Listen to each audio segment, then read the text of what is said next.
Next to me is the car that you guys have been asking for the most in our comments over the last few months. This is, of course, the Toyota GR Corolla, the return of a hot Corolla. It's $62,300 before on-road costs here in Australia, yet it packs a 221 kilowatt version of the GR Yaris's turbo 3-cylinder engine and a true four-wheel drive system that lets you send up to 70% of torque at all times to the rear wheels. And that means that this thing can do cool stuff like this on a skid pad, as well as just be a joy to drive on a country road or on a track like this. But let's not make the GR Corolla too much of a foregone conclusion. In today's video, I'm going to take you through everything you need to know about this car, from how to get one, which is going to be difficult, I'll just flag that straight away, to what the interior and the features and specs are like for this car, how much stuff you can get into that boot, which is quite tiny, I'm going to tell you right now. And then we're going to take it for a drive on road, on track, and on the skid pad to find out exactly what the new Toyota GR Corolla is like. But before we get started, hit subscribe below. Chasing cars, honest reviews of your next car. Brought to you by Budget Direct. But I think it makes the most sense to start right here on track, because if you're buying a GR product, it's probably because you're inspired by the motorsport heritage of Toyota and the fact that this brand is kind of finally getting back into building these cars. Now I say finally, but really the GR Corolla is kind of the culmination of a family of GR products. There could be more in future, but the brand got started arguably with the 86 back in 2012. Turn on the demister here, we're fogging up. It really got going with the GR Yaris a couple of years ago. We've had the GR Supra, of course, as well. And now, in my books, we've got a really important member of that family, the GR Corolla, because at least in this country, 5-door hot hatches are a recipe for success among car fans, because, you know, they are practical in a way. They're easy to live with. You might be able to convince your other half to buy one. And yet when they're like this, they can do very cool things. So let's talk about the hardware that we're working with here. So we've got the G16 engine, 1.6 litre turbocharged, 3-cylinder petrol.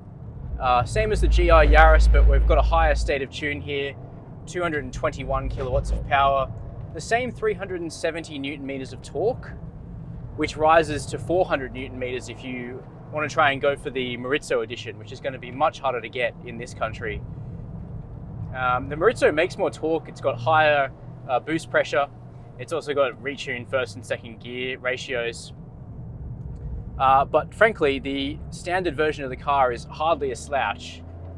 It's got stacks of torque, lots of low-end torque, so even if you're kind of still in the wrong gear for the corner, it's going to dig you out of there. But it's when you get your gearing right that this car is so rewarding. And of course, it is a manual only, 6-speed manual.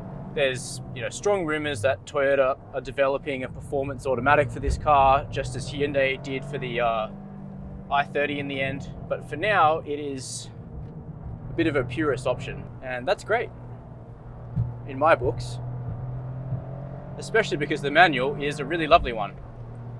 Sort of short to moderate throw, really natural clutch weighting.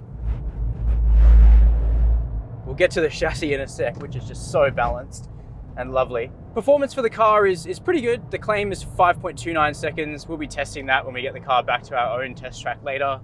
The Morizo shaves a little bit off that because it's 45 kilos lighter.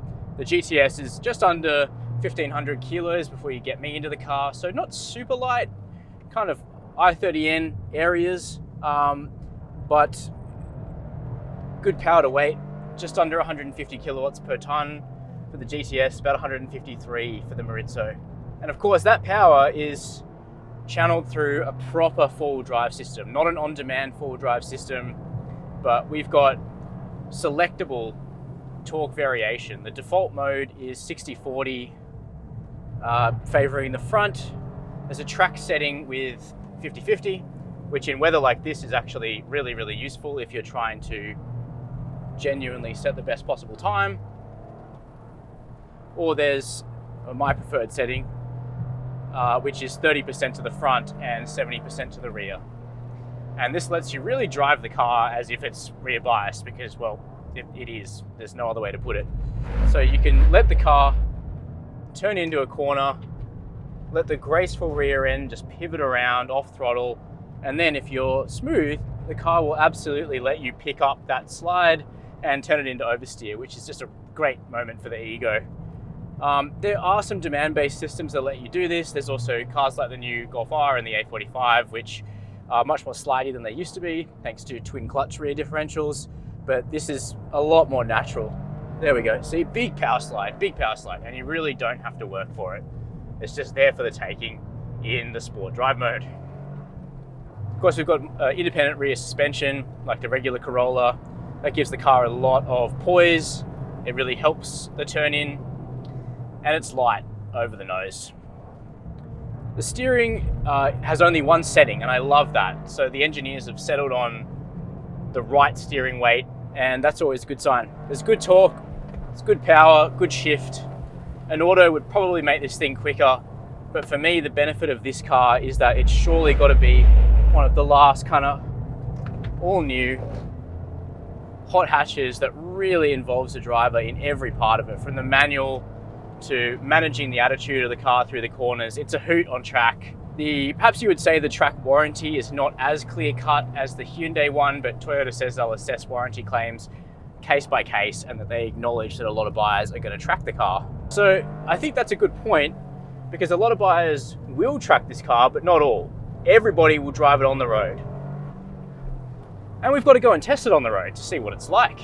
We were able to drive the new GR Corolla on the road, but only for a short loop of about 50 kilometers, and about half of that was stuck in traffic. So I can certainly tell you that the GR Corolla has good road manners for urban commuting, which is not something that all hot hatches have. It's got plenty of torque, which means that you can start in second if you want, and the clutch has a nice bite point that makes it easy to modulate and live with this car day to day. It's not too highly strung, and while the ride quality is firm, it has this degree of suppleness to it that we look for in the best hot hatches. But I'm going to leave my on-road comments at that for now until we can get the GR Corolla onto our favorite roads in Sydney in the coming weeks, so I can tell you whether this car is truly better than the best hot hatches out there. Cars like the i30N, Golf R, the new Civic Type R, and the Cupra Leon VZX, because on-road driving is at least as important as track driving and skid pad stuff. At least that's how I think about it.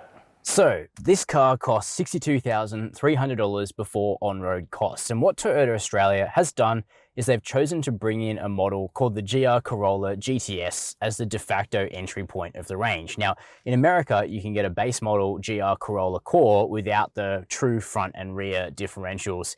Toyota Australia have decided to skip that for now. I guess there could be a cheaper base model in future, but for now, the GTS is it. And jumping inside, it's pretty clear that Toyota has decided to equip this as kind of a quasi-premium hot hatch to sort of go up against the Golfs, go up against the i30N in a lot of ways, while being probably a bit beyond most of them in terms of its mechanical capabilities. But you jump in and you're confronted with these nice seats, which have got suede and vinyl as the finish, but suede in the middle, perforated, which is important. We've got a nice leather steering wheel, leather manual shifter, of course, no automatic for this car, although we think one is in development as an alternative. And it's all just very presentable in here, just like the Corolla that is in mainstream formats, but more so than that car. It is quasi-premium, I would say. It's not a stripper special. Now, there is going to be the Morizo. 25 of those cars are coming to Australia, $77,800, and they lose their back seats, they lose their steering wheel heating, sat nav, wireless charging, and also the rear wiper, all things that are standard here on the GTS. But of course, these bucket seats are manual, so you can get them a little bit lower and you carry around less weight. Speaking of numbers, Toyota initially said 500 GR Corollas would come to Australia. They've managed to convince the factory to build 700 for us between now in February 2023 and February 2024. So a few more are around the traps. Toyota are sending out buyer information surveys, which basically ask, are you a motorsport fan? Are you a member of a car club? They're trying to distribute these cars to buyers who are buying them for the right reasons, not scalpers and not people that are going to flip them later on. That's kind of the vibe, but ultimately Toyota dealers get to decide who buys these cars. But I think if you do buy one, you're going to jump in, you're going to find the interior is quite presentable, it's quite comfortable, it feels quite premium. It's just a few little misses, like the fact there's no armrest between the seats, which is quite tiring on a long drive because you've just got nowhere to put your arm here. That's something that the other competitors just get right. But otherwise, it's very Toyota. The buttons are in the right place, the technology is easy to use, you've got wireless CarPlay, you've got a very presentable, attractive, minimal digital instrument cluster over here, you know, soft materials, bottle holders, all that. It's a Toyota Corolla. Let's check out the back seat. Just like the regular Corolla hatch, you shouldn't come into the GR Corolla thinking it's going to be massive in the back. What it is 3 usable seats for if you really need them. It's going to be hard to get child seats back here because this is quite a compact car. You can see behind my own driving position at 6 foot, I fit in all directions, but I do have my seat relatively far forward. Otherwise, you have some unusual niceties back here, like a flip down armrest, but you don't have any air vents. What you do have though is a 12-volt socket and a USB charger that you could theoretically use either back here or up front. One of the benefits of a hot hatch is often that they're relatively affordable to buy and relatively affordable to keep running, no matter if you plan to use it on road or on track. And that's kind of how it is for the Corolla. Of course, 62 grand isn't a cheap car, but given the capabilities on offer here, it's kind of about right, in my opinion. But when it comes to running costs, it starts with fuel efficiency. It requires premium petrol, and on my combined on-road driving loop, I was able to get actually 9.7 litres per 100 Ks, which I think is all right for a car that has almost 150 kilowatts per tonne. But of course, this is not a hybrid. A lot of people will like it for that. It is petrol only. It has a 5-year unlimited kilometre warranty. When it comes to servicing, you have to do that every 6 months or 10,000 Ks, so a little bit sooner than you would for the normal version of the Corolla. You get 6 capped services at $300 a piece, so that's going to run out after 3 years. After that point, servicing is uncapped. When it comes to insurance, in the last 12 months, the median budget direct customer spent $1,031 to comprehensively insure a new Toyota Corolla. Everybody's situation varies and your premium will vary based on things insurers take into account, like where you live and your driving history. And then of course, if you do plan to track the car, especially, you should take into account running costs for things like brakes and tyres. And interestingly, the GR Corolla comes on a slightly lower end tyre in Australia compared to the rest of the world, a Yokohama Advan Apex tyre rather than the standard fit Pilot Sport 4S. And that's because Toyota thinks that most people are just going to fit whatever they prefer tyre-wise to this car, so they're shipping it on a slightly cheaper bit of rubber. Moving around the back of the GR Corolla, the first thing that you're gonna notice on this car is the kind of outrageous triple exhaust. It was going to be a normal dual exhaust, but the engineers were having issues with back pressure, so they had to add this third exhaust in the center. The Civic Type R also has a triple exhaust. I actually think this looks a little bit neater, but I kind of am split between thinking this is so rad and thinking it looks a little bit cartoonish. You can tell me what you think down below in the comments. And now we come to the boot. So manual tailgate, of course, that opens up to reveal 213 litres of space, which is fairly comical. Something like an i30N or a Golf GTI is going to have a bigger boot, even a Golf R, but with the exception of that latter vehicle, the others don't have a full drive system, so we can kind of forgive the Corolla for having this puny boot, especially because the two-wheel drive standard Corolla only has 4 more litres. And of course, if you do want more boot space, you could always try to go for one of those Morizo editions, only 25 for Australia, because they don't have any rear seats, and so they have a bigger boot just as a result of that. So, you know, you're going to be able to get a couple of bags in here. Here's a bit of footage of me putting my backpack and my carry-on suitcase. That's about all you can get into it. So not a very practical hot hatch, this one, but is that really what you're buying it for? I wouldn't be. The boot itself, though, is nice and easy to close. So what's my initial impression of the new Toyota GR Corolla? Well, it's this. If you've been thinking about this car, if the Yaris was too small for you, you love the idea of GR and the four-wheel drive system of this hot hatch, then you need to get your skates on immediately, because even though there's 700 of these cars coming to Australia rather than the initial estimate of 500, that's really only a few per Toyota dealer, and those dealers are the ones who get to decide who ultimately gets to buy this car in the first place. 62 grand plus on roads, in my opinion, it's a fair price. I'm hoping that we don't see markups on these cars in Australia, but you never really know. If you can get it at its list price, well, then I think it's very, very worth it for the level of sophistication in this chassis and the capability of what this vehicle can do.